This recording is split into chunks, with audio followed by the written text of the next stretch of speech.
it's the general mindset around thinking that you have to do more, that the person who creates the to-do list is a very different person from the one who actually has to execute on it. And you assume that there's some superhuman who can do all of these things. Today, we're speaking with Saskia Mardi, a business efficiency strategist and systems expert who knows how to bring calm to chaos. Saskia helps online entrepreneurs simplify their operations and regain control with smart systems that save them time and reduce stress. With her business minimalism approach, Saskia turns clutter into clear, actionable processes so her clients can focus on growing their businesses and enjoying life.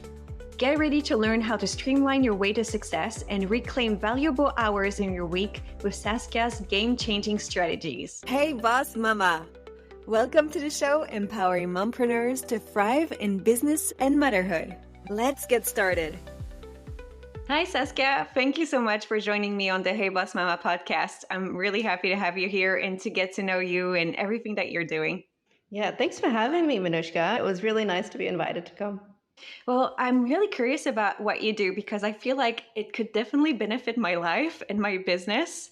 And so I'm really curious about what it is that you're doing with your clients in terms of helping them organize their lives, apply business management systems, right? Tell us about that. Yeah, so in a nutshell, I help people to get things streamlined and systemized. So I work with online business owners, coaches, consultants, those sorts of people. And usually they come to me because they're actually doing really well. They've got clients coming their way, they're filling up their calendars. And that's actually the problem, is that they're too busy and they run out of time. And they think it should be easier to run the business. They know there's potential, but they just have no idea how, because they're focused on the front and they haven't really put the systems in place in the back. And so I come with my operational experience and my minimalist mind, and I comb through their business with them. And I figure out how they can simplify what they're doing. So perhaps are there things that we can remove completely from their business, or we look at how we can minimize it. So, okay, we do have to keep this thing, but how can we achieve it? Instead of 10 steps, can we do it in 6? And can we automate it, or can we delegate it? And then creating the systems they need to actually run their business. By doing that, I'm helping them to reduce the amount of time it takes to achieve their work. They're creating more space in their calendar and in their heads, and end up having more time to focus on either the needle moving tasks or working less hours a week. Oh, beautiful. And I feel like this is definitely something that can be useful for all the mom entrepreneurs around here. Yeah, for sure. My clients sometimes call me the Marie Kondo of business, because I just come in and I'm like, all right, let's give everything a once over, clear the clutter out, figure out what we need to focus on. And helping make priorities is also a big part of it, because people think everything's important and everything's a priority, which feels really overwhelming, because then you feel like you have to do everything. But if everything's a priority, then nothing is. Yeah. And as a business owner, I think that's one of the things that few people realize before they actually are in the depth of it. There's so many different aspects. And if you don't apply a little bit of rigor to all of them, it becomes quickly very overwhelming. That means that if I apply your systems, then I have more time for my own self-care and time with my family too, right? Because usually you'll start your business to do the thing you want to do, right? Whatever that thing is. But then you start and then you become a content creator and you become a financial administrator and you become all of the things in your business until you reach a certain point that you can start outsourcing. So it's figuring out how you can actually take care of those things with as little effort as possible. Yeah, and I love what you just said, because we often think the solution is going to be when I'm able to outsource. But it takes time until we're at that point where we have enough budget, and we also have the time to train someone working the way that we want things done, right? But if we put those systems in place, I'm guessing that it's easier also to teach to someone else later on. Yes. So I think it's a mistake to outsource too quickly. I'm not saying we shouldn't be outsourcing, but what I've found when I'm working with people is if we first go through streamlining and systemizing their business, they either don't need someone to outsource to, or they outsource less items, or it makes outsourcing easier, or all of the above, really. Because if you hire someone without getting your things in order, It means you could be unnecessarily spending money getting someone to do something that should have been put into some sort of automated system. Or if you don't have the processes mapped out, this person comes on board and you assume they can read your mind and they know exactly how you want things done. But if you don't have those systems and processes in place, because I've been on the other end of this, I started as a VA and I would come into people's businesses and they would say, yeah, just manage my inbox. But that's not a task. That's a general idea. How exactly do you want me to do it? And I would waste so much of my time, which they're paying me for, and their time, reaching out. Okay, but how do I respond to this? How do I do this? How do I do this? So if you don't have that clear system in place, you're going to end up spending a lot more money because it takes them a longer time to do it. Yeah, definitely. That's a really good point. What are some areas that you see mom entrepreneurs, that's always the area where they're making some mistakes and that they need to get things sorted and organized? Really, the main thing that people need to take care of, first of all, is to get clear on what exactly it is that they're doing, because often people don't even realize how many things they're doing. And we're really optimistic human beings, so we'll overestimate what we can achieve and we'll underestimate how long it takes us. I'm guilty of that. Yeah, I think everybody is. We all are, because we are optimistic and that's beautiful. And we think, oh, I'll be able to achieve these 25 things that I've put on my task list for today. So it's not even necessarily that there's one specific area of the business. That really depends on the person and what their skill sets are.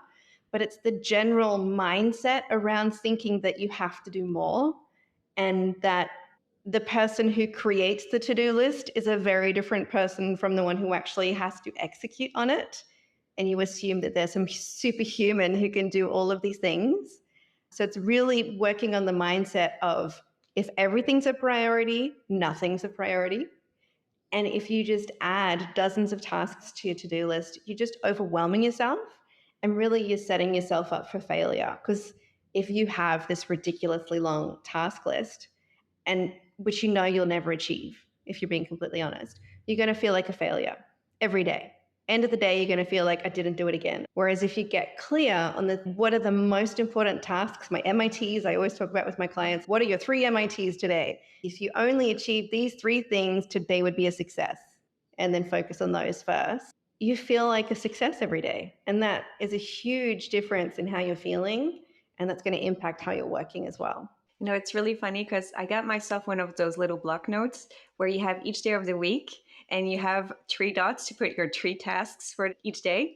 And yesterday I caught myself filling up the line with a ton of stuff. And I was like, wait, that's not 3 things to do. That's like 15. And I was like, okay, maybe I'm overcharging myself for that day. Is that going to be realistic? And of course, I did maybe 5 things on this, right?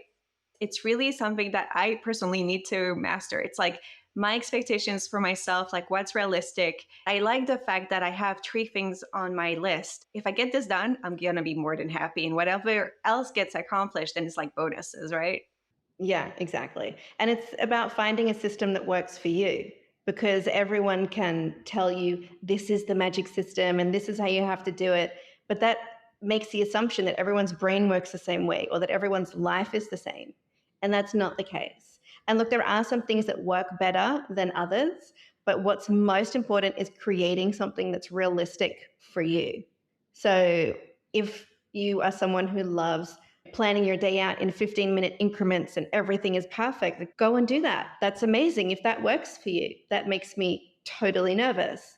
Whereas for me, I like to do larger chunks, and my tasks all fall into projects. So, that I'm going to be focusing on this main project or this main project, and I do as much as I can in that time block, and then I move on to the next thing.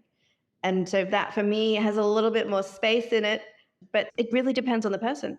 That's something that you really have to kind of experiment with and iterate and find what works for you. And so how did you get into this business? Because you told me that you have a little girl who's 8 years old now. You're originally from Australia, but you're living in Bali. Like, how did this all come together? Yeah, so I'm originally from Australia, but I lived a long time in the Netherlands, and I moved a few times back and forth. That's where I met my husband.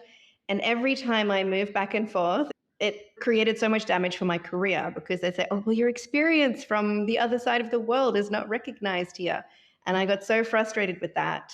And that came in culmination with me then becoming a mom and thinking, I don't want to have to start my career again every time we move. And I don't want someone dictating my work hours. So I have to create my own business that I can take with me.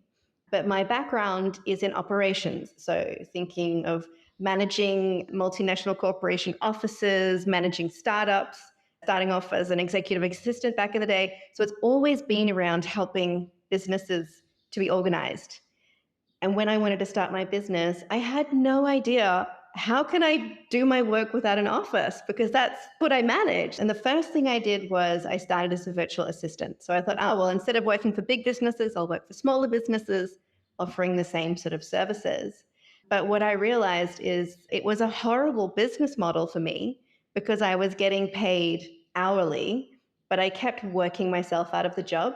So I'd have clients hire me, say, for 20 or 40 hours a month. But then I would go in and say, you don't have to do this task, and we can automate this, and we can streamline this, and we can, get rid of that and delegate this. And my 20 or 40 hours that I'd been hired for disappeared. And I would only have 5 hours left to do. I was kind of getting annoyed with it because I thought, oh, well, this is, the better I am at my work, the less I'm getting paid. And luckily I had a really nice conversation with one of my clients, and they said, you need to be doing this. This is what people need to hire you for, to come in and streamline their systems and figure out how they can work more efficiently. And so it wasn't even my intention to work in that way. It kind of just evolved naturally. So I set that business up when we were in the Netherlands. And then 5 years ago, we came to Bali. We came here for a year en route moving back to Australia. And about 5 months in, the borders shut down because the world closed down, and we made the decision to stay. And that was the best decision ever, because in that time, we got to experience a whole different Bali, a very quiet Bali, which was a blessing for us. But obviously, I totally can appreciate it was not the best time for everyone here, but it gave us a chance to really get to know Bali, and that we thought we could actually live here. It's been really beautiful because my husband was actually born here. So he's Balinese, and our daughter is also half Balinese. For them to also, and for me as well, to get to know the culture here and really understand what it's about and connect with that side of the family. I find that really cool because I actually know people that are in a similar situation. They were coming for just 2 weeks and they ended up staying since COVID, basically, because they realized the quality of life and the opportunities that it gave them with their kid as well.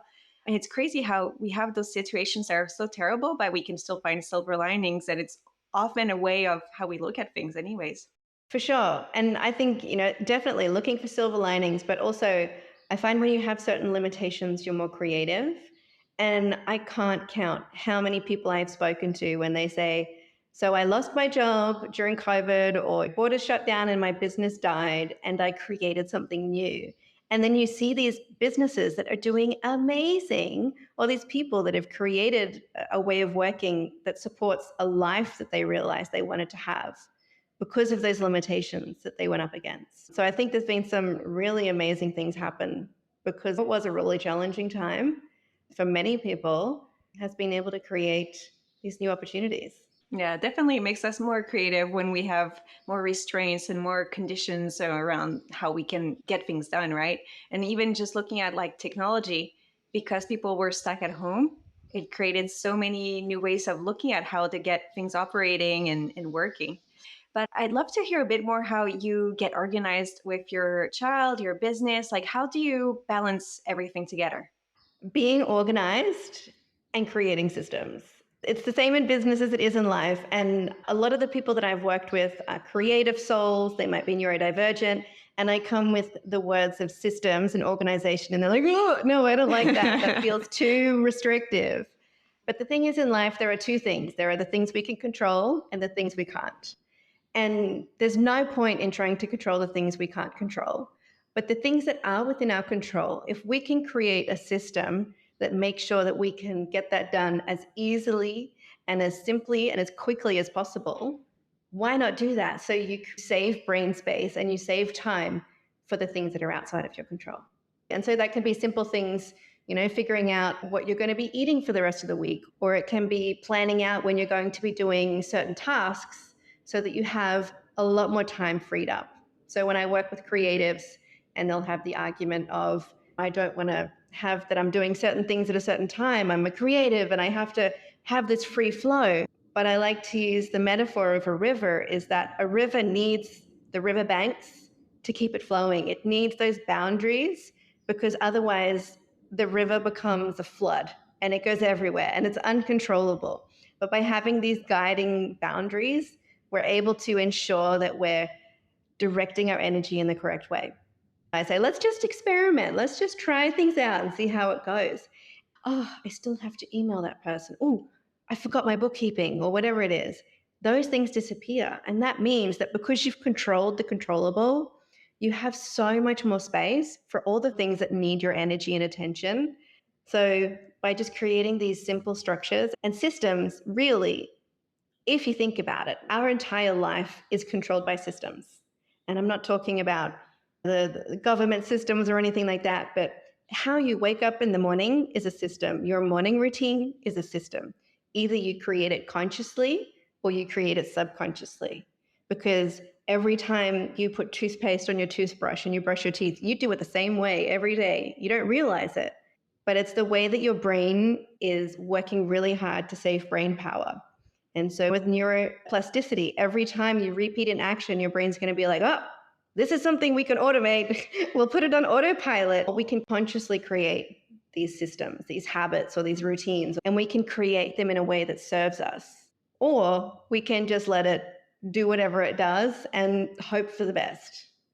So all of these things are systems, from the way you get up, the way you make your food, the way you get dressed, to big things as well, like how you're actually doing things in your business. How do you create your content? How do you onboard a client? How do you pay your invoices? How do you do everything? If you don't have a system, every time you're going to have to be thinking, oh yeah, what was the next step? Oh yeah, all right, now I have to do this. Oh, I forgot that thing.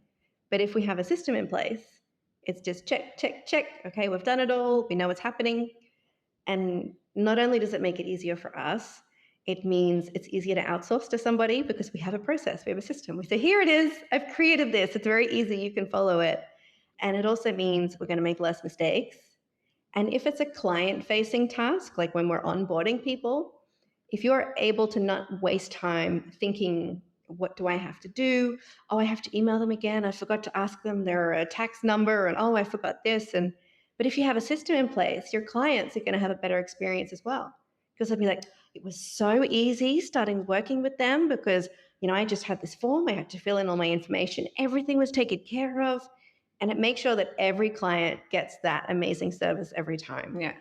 And you're removing a lot of your own guesswork, because you know what's supposed to happen in what order. And I feel like a lot of people also tend to think, oh, I'm going to do all these things today, but they don't realize switching from task to task, it's also big time waste, like really going to eat up their time, because they need to think like, what do I need to get done now? And how do I get everything in place? Whereas if they batch the work that they need to do, right? If it is today it's going to be only content, today it's going to be only customer care or things like that, right? Then you're saving a lot of your time and also of your brain power. Yes, it takes, they say on average 15 minutes for your brain to completely switch from one task to another. And it costs it a lot more energy to do that. And if you're jumping from things 5 minutes here, there, 5 minutes there, the whole day your brain is struggling. Oh, we're in designer mode. Oh, we're in admin mode. Oh, we're in client mode. But if you're able to, like you said, batch similar tasks and put them together, then you're like, okay, I'm going to do all of my copywriting for the next 2 weeks for my Instagram posts or whatever it is you're doing. Then you can go in and do that, and you're in that flow, and you're not thinking, oh, I need to send an invoice, which is a completely different side of your brain, going from your creative side to going to your analytical side. By doing that, you're helping your brain to make it easier. And so if someone's listening right now and they're like, okay, that all sounds good, but I have no clue about systems, how do I start? Well, systems, it doesn't have to be that you think, oh, what is the tech tool I need? For example, I'm a verified ClickUp consultant, so ClickUp is my favorite thing of all time to help run businesses, but that's not a system. That is a tool to run your systems. Your systems is, like I said, it's just figuring out the step-by-step process to do anything. And a system is an umbrella term. You could call it a process. You could call it a workflow, a checklist.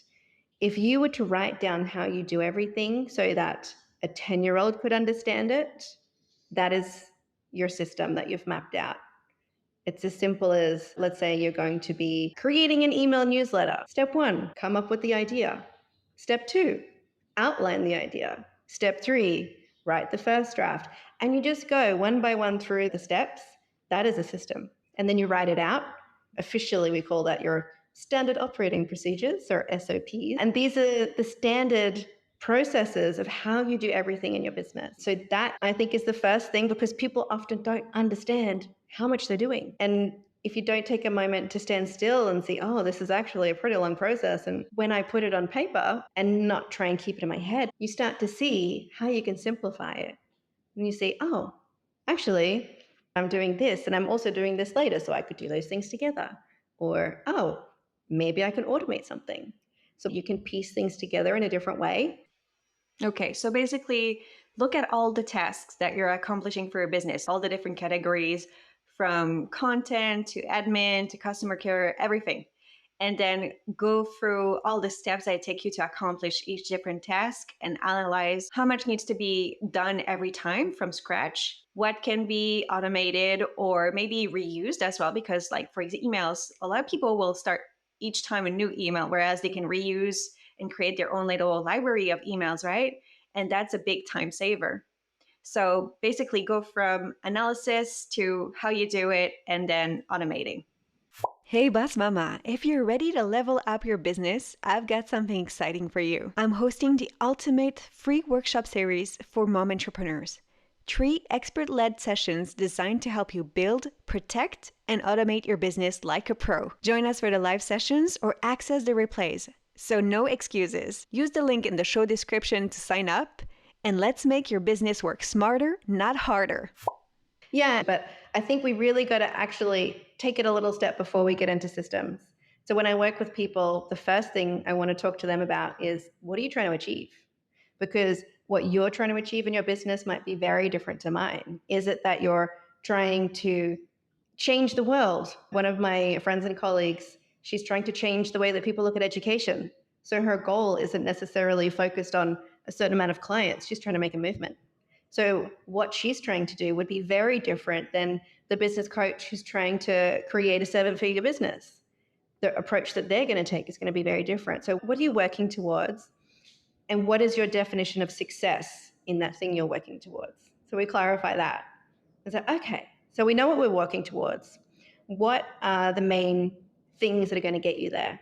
And what are the priorities? And once we know what's important and what is the top priority, we go through all the things you do. Let's say we'll go through your task list. And with everything that we see, we ask ourselves, how does that bring us closer to that thing we're trying to get to? Does it get us there? Or is it something essential, like bookkeeping? You have to do your taxes. Okay, that's just part of the deal. But the projects you're taking on, the services you're offering, the clients you're working with, the platforms that you're promoting yourself on, are these all aligned to where you're trying to get to? And if not, why are you doing it? Just asking that question, why, continually. I love that. So I have like the 4 Ds I go through with clients. The first is ditch. Till we get rid of everything that's not aligned with that end outcome that you're working towards. So we ask the question, do I have to do it? Right? Does this have to be done? And then the second question is, does this have to be done by me? Can we delegate it? Right? So do we delegate it to a human, someone else that's going to come in or a freelancer or a team member that you're going to hire? Or can we delegate it to a tool? Is there an automation that Zapier can do? Or is there something in your CRM system or your task management system that can automate it? And then, so we figured out, okay, I do have to do it. Okay, it does have to be done by me. So we're already produced a list. Does it have to get done right now? Or can we date it? So it's number 3, date in the future. So that, okay, well, I do have to do this task, but it doesn't have to happen until 3 weeks' time. Awesome. Let's set it in your task list. And then again, you've removed a lot of the things, and then you're just left over with the actual things you have to do. So by going ditch, delegate, date, and do, you've already gotten rid of a lot of stuff. That's really cool. Ditch, delegate, date, and do. Okay. Yeah. So this way we can really get rid of a lot of the things. And this is the stuff that I want people to do before they straight away go out and hire someone. Because like I said before, what if you've got all of these things on your task list? Say for example, with the content creation, you're on TikTok and Instagram and LinkedIn, but none of your clients come from TikTok. Why are you wasting your time doing it? Maybe you've hired someone to manage TikTok for you and it's not bringing anyone in. So it's a total waste of time, or it's only bringing in a really small percentage. So it's really not worth it. So it's just all about identifying if everything brings you closer to where you want to go. Yeah, and that's definitely one of the things that I use with my clients for marketing coaching, because very often they get lost in the fuss and the hype and they forget why they're doing it. What's the point of doing marketing? It's not getting followers on Instagram or getting likes on LinkedIn, right? That doesn't make money. So you have to think about what is really making a difference in your business. And there's always that idea that we need more visibility, but we need visibility with the right people. And so here it's going to be the same thing. You have to spend time on doing certain tasks, but on the right tasks, the ones that will make a difference down the line. So I really like how there's like a big parallel, because anyways, you can organize your marketing strategy and all the tasks you're going to do around that, but you have to do it because they make an impact. Exactly. And there's no point on doing all of the things that aren't going to make a difference. And so you've brought up exactly how that works in marketing. And if we're looking at operations, it's feeling busy all day because you've been doing busy work rather than doing the things that matter. Constantly checking your inbox, reorganizing things, ticking off tiny little tasks that are not important and putting a lot of time and effort into them. And then you reach the end of the day and you think, whew, I've done so much today. I haven't left my desk. I've been working at it. But if you look at, but did these things really matter? Obviously, there are things that have to happen. You have to, make sure that people are getting responded to. But the manner in which you're doing it, is it the most efficient way of doing things? Or are you just keeping yourself busy without actually achieving much? Yeah. Yeah, that's definitely a trap that a lot of people fall into, because they feel like, oh, I've responded to this and that, and I've done this social media, and then I responded to that LinkedIn message, but that's not necessarily work. Yeah. And I think what you might experience, because you said that you've got a child at home and so your time is very limited. Again, like we talked about before, with restriction comes creativity and comes actual difference that you can make. So I don't know if you've heard of Parkinson's law. Work will filter the time that it's allowed to. So if you say, I have an 8-hour workday and it's going to take me 8 hours to achieve these 3 tasks, it will take you 8 hours, because you will just expand to what's available. But if you say, my baby has gone to sleep and I have an hour and a half, and in that time I have to finish this thing, you will figure out a way, because it's just this amazing ability that your brain has where it will just think, okay, this is the limitation. We've got to get it done in here. And by giving yourself those restrictions, you can actually achieve more in less time because you've got that deadline ahead of you. Exactly. That's why so many people function so well when they have a tight deadline, because basically there's no choice. You have to get it done. Yeah. Well, it's the same with like when you're in high school, right? And you have 3 months to write some big essay, and the night before you start writing and you get it done, because that deadline is a magical thing. And people say that they don't like them, but honestly, by having these sort of restrictions is what makes sure that things get done. Yeah, you're making me think about something, because I've created a very thorough project plan for launching the podcast. And there is a section for the dates. And until now, I've left this pretty much blank, because it's like, oh, but I need to be flexible and allow myself to breathe, and that things might take a little longer because it's new and I'm still responsible at home and everything. And actually, let's change that up. Let's put some deadlines for all the important things already and see how it's going to be pushing me forward. And it helps you to make big decisions, right? Like if you're figuring out your MITs or with your podcast and you think, okay, I've got this amount of time. What is the essential things I need to get done to do it? So for example, recently I'd had something that would be on my to-do list to optimize my LinkedIn profile. Well, that task has been on my to-do list for a very long time. Didn't have a date. It was just there. And I thought, oh. And then I tried to do it without a set deadline. And I would create the banner, and then half an hour later, I'm still like fluffing around with, the positioning of this and that. And I got so frustrated with myself. I got the sand timer, 15 minutes. Your banner will be ready. I'm like, okay, done. I'm like, okay, now we've got 15 minutes to do the little featured image. Okay, done. But without having those limitations, I can just, 1 millimeter this way. Oh, we'll change the color. Oh, we'll do that. And it's just, when you have too much freedom with those sorts of things, it just makes you less efficient. And by setting those restrictions, you can just get in and get it done and get back to the rest of it. Yeah, and we're just fussing with little things that at the end of the day, we're the only ones noticing anyways, right? No one notices. No one notices. Yeah. Yes. I'm a total recovering perfectionist and I read once, years ago when I was still back in Holland, and they said, your 80% is more than 100% for someone else. And done is better than perfect. So if it's at 80% of what you expect, it's awesome, because no one else will see the little things that you question. Is this good enough? Should I have moved this 2 millimeters to the right, or should I have changed? No one cares. It's just you. And to just get in and get it done. This is silly, but it reminds me when I used to apply eyeliner. And in French, we say, better is the enemy of good. And you know that thing where you're just like, just a little bit more, it's going to be perfect if I do that. And you end up with the entire eyelid black. And that's definitely something that we can apply in our businesses. Okay, so what's that expression again? Better is the enemy of good. Le mieux est l'ennemi du bien. Better is the enemy of good. I like this one. Okay, I'm going to use that one. It works well. Anyways, I can hear that my son is waking up in the background, so I'm not going to take too much more of your time. But there is one last question that I really want to ask you. And it is, in a few years, when your daughter is older, what do you wish she would say about you? Oh, well, that is a deep question. I guess I wish that she would say that she feels like she is comfortable enough to come and speak to me about anything.